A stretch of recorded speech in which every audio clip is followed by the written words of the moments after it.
Hi hello welcome to NK cooking. Today recipe అండి పుల్కా curry అండి. ఆనపకాయ ముక్కలు, క్యారెట్, పొటన్స్, కరివేపాకు, కొత్తిమీర, పచ్చిమిర్చి, ఎండుమిర్చి, అల్లం వెల్లుల్లి పేస్ట్, ఉల్లిపాయలు అండి. దీనికి పోపు దినుసులండి, శనగపప్పు కూడా వేసుకోవచ్చు. రెసిపీ చూపిస్తాం. స్టవ్ వెలిగించుకొని స్పూనున్నర ఆయిల్ వేసుకొని అది కాగినాక ఫస్ట్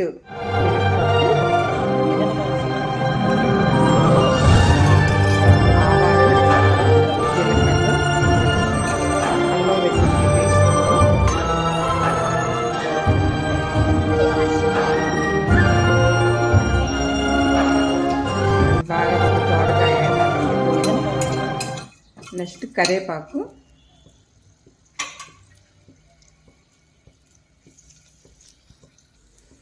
నెక్స్ట్ కరివేపాకు అండి. అది వేగినాక కూరలు కోసి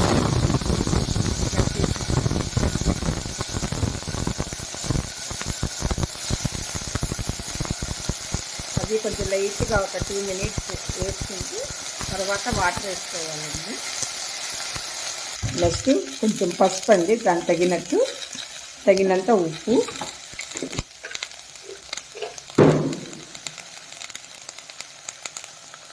ఒక 2 minutes కలపాలండి పోపు ఎక్కే వరకు.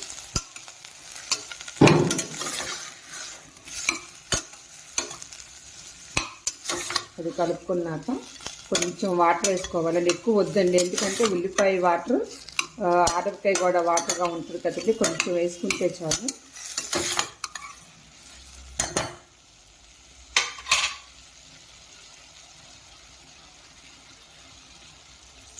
వాటర్ వేసి ఒక్క విజిల్స్ వస్తే చాలండి, అన్నీ మెత్తగా అయిపోతాయి.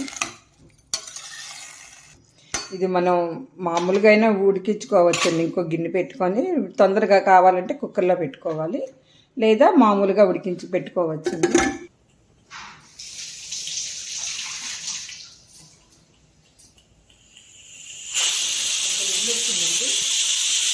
ఆపేస్తున్నామండి. చూడండి ఎలా ఉడికిందండి మెత్తగా, ఒక్క విజిల్ చాలండి. తర్వాత దీంట్లో కొంచెం శనగపిండి అండి ఇలా పెట్టుకోవాలండి, వాటర్లో కొంచెం కలిపేసుకొని.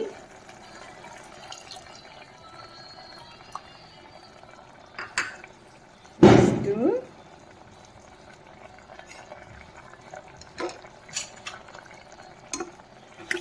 మనకి ఎంత కావాలంటే అంత వేసుకోవచ్చండి, చిక్కదనం కానీ ఏది కానీ. ఎక్కువ కావాలంటే ఎక్కువ, తక్కువ కావాలంటే తక్కువ. నెక్స్ట్ కొంచెం గరం మసాలా అండి, మేము ఎంటీఆర్ మసాలా వాడతామండి. అది కూడా ఎక్కువ వేయమండి, లైట్గా వేసుకుంటాము. అయిపోయిందండి. పుల్కాలోకి, చపాతీలోకి చాలా బాగుంటుందండి కర్రీ. పూరీలోకి కూడా బాగుంటుందండి ఇది.